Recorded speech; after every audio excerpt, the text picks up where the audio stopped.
Perfect.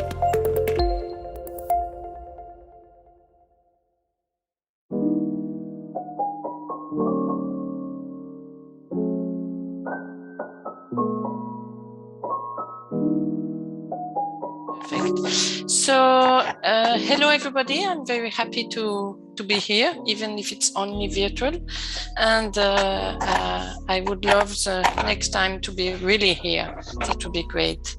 So Sarah asked me to talk about one of our projects that we published 3 years ago, Claude Monet's The Water Lily Obsession, as it is a project we co-produced with the French broadcaster, TV broadcaster Arte, but also with Musée d'Orsay and Musée de l'Orangerie here in Paris. And this project, it's a VR experience. It has been, you can see it. I don't know if you can see my mouse. Okay, so you can see it here, and I will just here. Okay, so it's a VR experience that was directed by a French director, Nicolas Thépeau, who wanted to talk about Claude Monet's, a great French painter, obsession about the water lilies. So the water lilies, you may know, is this very, very beautiful big flowers that are on the surface of ponds or river, not river, but like ponds or lake. And Claude Monet has spent more than 30 years of his life trying to paint either the water lilies, but for his main obsession was to find the better way to translate in painting the reflection of the light on the water of his pond in Giverny, where was it's a small town not too far from Paris in France, and where he had a countryside house. And he designed all the garden of this countryside house just to create this pond, and really spent 30 years of his life watching at the light and trying to paint this reflection in painting. That gave 250 different paintings about this theme and this topic, and but at the really last time of his life, and he painted 8 incredible panels, very, very large panels, that are at the Musée de l'Orangerie here in Paris, and they are stuck on the walls, and the museum was designed to be like a nest for these panels. So Claude Monet designed also the museum to host these panels, and these panels are nearly abstract, and they were painted between 1914 and 1918.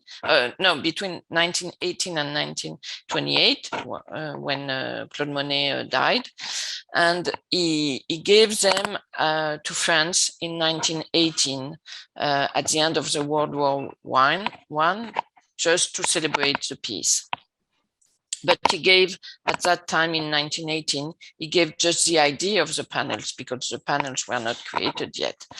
And at the end of his life, his very dear friend, Georges Clemenceau, who was a statesman in France, and who was also a very old friend from their very young years, And Clemenceau was also a doctor, a surgeon, and he wrote letters to Claude Monet during all their life.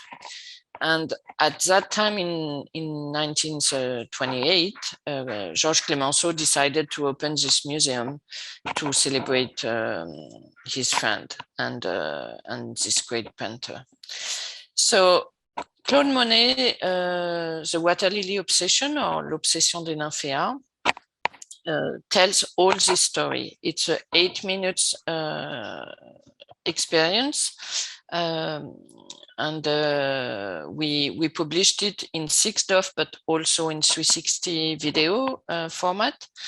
And he went in more than 40 different festivals in all over the world, and you can have a sample of them here on these images.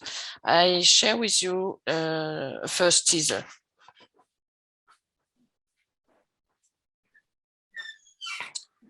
Do you have the sound?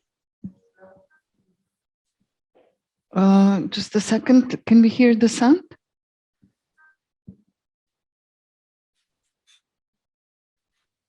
There's only piano. Yes, we can hear it really gently, but we can, yeah. Okay. No.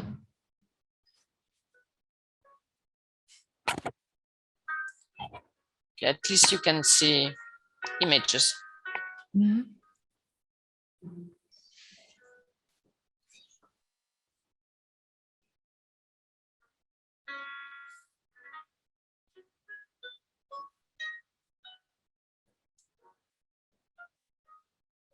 Aside from painting and gardening, I'm good at nothing.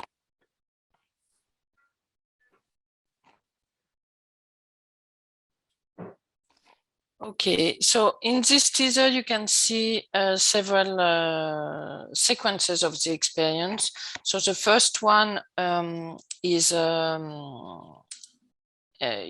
are in the museum at the beginning, but then you happen to be in the middle of the pond in Giverny, and the weather and the time are turning around you.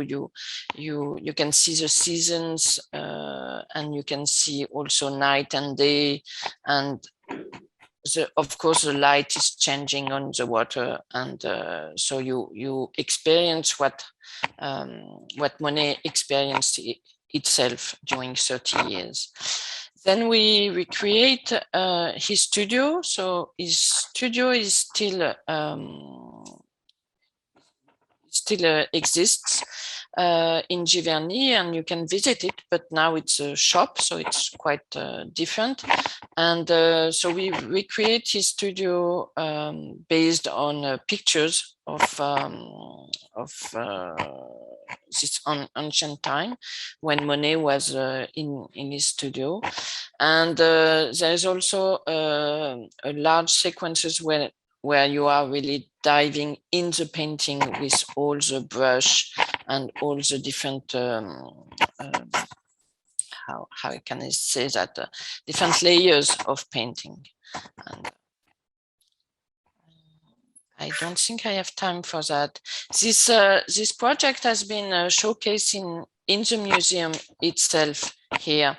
You can see some pictures of this these 3 booths we installed in the museum, in the middle of the painting gallery, and that was made with support of Vive Arts. That is a program from HTC that partner with museums to bring VR in the museums.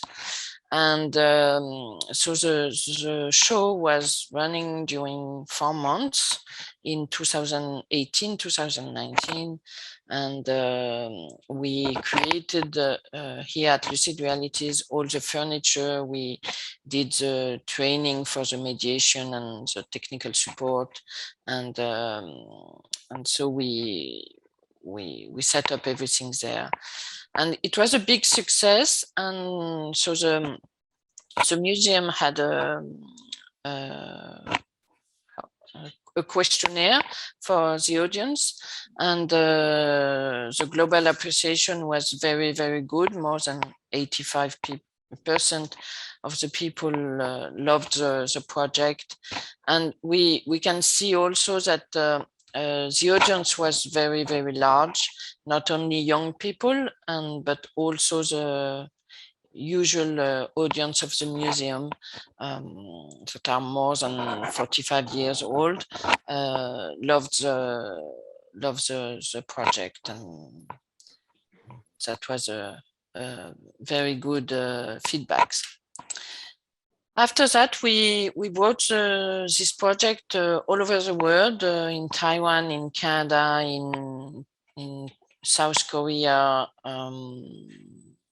more than 10 different countries and 15 different museum or cultural center, and but also in arcade rooms, as we realize that even in arcade rooms that are dedicated to VR, the audience can be quite different, and so you can have the young people coming more for games, but the family audience like also to have different kind of experience, and this one had been a good success everywhere. That's all. Thank you, Chloé. It's Thank you very incredible. I much. love it. I love your project, really. I'd like to give a question to Mobilis. Is there a question? No, I think we have all breathed in the experience. Chloé, I want to thank you. Maybe a reflection from your side. What was the best thing of the project? The best thing? Yeah. What surprised you? For me, the best thing is always the time we work with the author and the director, and we conceive the project. So of course we were very happy because this project had a lot of success, and we realized it addressed also a very international audience, and not only in France, even if all the narrative is based on the letters by Georges Clemenceau and Claude Monet. So of course Claude Monet is very famous everywhere, but Georges Clemenceau is more a French statement, and so we were a bit worried of that, if that will really touch the audience everywhere. But at the same time, I think this experience gives you the opportunity to watch at this painting in a very different way. You understand that Claude Monet was losing his sight, and that's why his painting has changed so much, and we are nearly in the abstraction at the end. And so of course we are really engaged to have like educational, or we call it in French ludo-pédagogique. That means with a way of creation and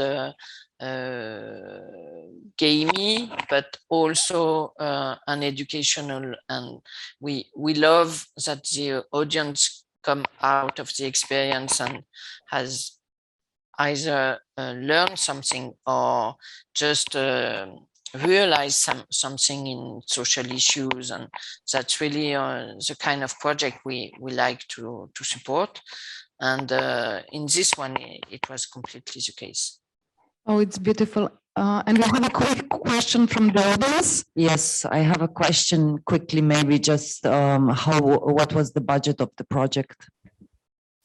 The budget was a little bit more of 200,000 euros, and it was covered a little bit by the museum, much more by Arte and French public fund, the CNC, and Lucid Reality Invest also part of the budget. Thank you.